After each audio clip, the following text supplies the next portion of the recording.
Flight delay ആയെന്നൊക്കെ കേട്ടിട്ടുണ്ടെങ്കിലും എനിക്ക് first experience ആയിട്ടോ. കഴിഞ്ഞ ദിവസം കൊച്ചിയിൽ നിന്ന് ദുബായ്ക്ക് വരുന്ന സ്പൈസ് ജെറ്റായിരുന്നു എടുത്തത്. 12 മണിക്ക് പോകേണ്ട, രാത്രി 12 മണിക്ക് പോകേണ്ട ഫ്ലൈറ്റ് പിറ്റേ ദിവസം ഉച്ചയ്ക്ക് 12 മണിക്കാണ് പോയത്. നമുക്ക് അവരാദ്യം ഒരു 8 മണിക്ക് പോകുമെന്നും പറഞ്ഞിട്ട് അയച്ചായിരുന്നു. പക്ഷെ നമ്മൾ 8 മണിക്ക് വരുന്ന രീതിയിൽ ഒരു 5 മണിക്ക് വെളുപ്പിന് ഇറങ്ങുന്ന രീതിയിലൊക്കെ ഇറങ്ങിയതായിരുന്നു. എന്നിട്ടും ഫ്ലൈറ്റ് പിന്നെ ഒരു 9 ആക്കി, 10 ആക്കി, പിന്നെ 12 ആക്കി. ഒരുപാട് പേര് എയർപോർട്ടിൽ പ്രശ്നങ്ങളൊക്കെ ഉണ്ടാക്കിയായിരുന്നു. പക്ഷെ അവരുടെ ഫ്ലൈറ്റിൽ കുറച്ച് പ്രശ്നങ്ങളുണ്ടെന്നൊക്കെ പറഞ്ഞിട്ട്, ടെക്നിക്കൽ പ്രോബ്ലം ഉണ്ടെന്ന് പറഞ്ഞിട്ട് നമുക്ക് വെയിറ്റ് ചെയ്യേണ്ടി വന്നു. കാരണം വേറൊരു വഴിയില്ല. നമ്മുടെ സാധനങ്ങളും ഫുഡും ഒക്കെ ചീത്ത അവരെ ക്യാൻസലായിക്കാൻ അതിൻ്റെ ടെൻഷനിലൊക്കെ ആയിരുന്നു. ഒരു 2:45 ആയപ്പോഴാണ് ദുബായിലെത്തിയത്. ഭയങ്കരമായിട്ട് ക്ഷീണമായിരുന്നു.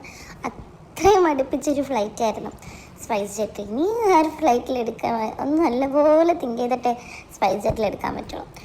എന്നിട്ട് അവിടെ വന്ന് 2:45 ഇറങ്ങി. എന്നിട്ട് നല്ല ക്ഷീണമായിരുന്നു. ഉറങ്ങിയിട്ട് പിറ്റേ ദിവസമാണ് തോന്നുന്നത് എണീറ്റ. പിന്നെ വെജ് മീൽ പോയി ബ്രേക്ക്ഫാസ്റ്റ് കഴിച്ചു.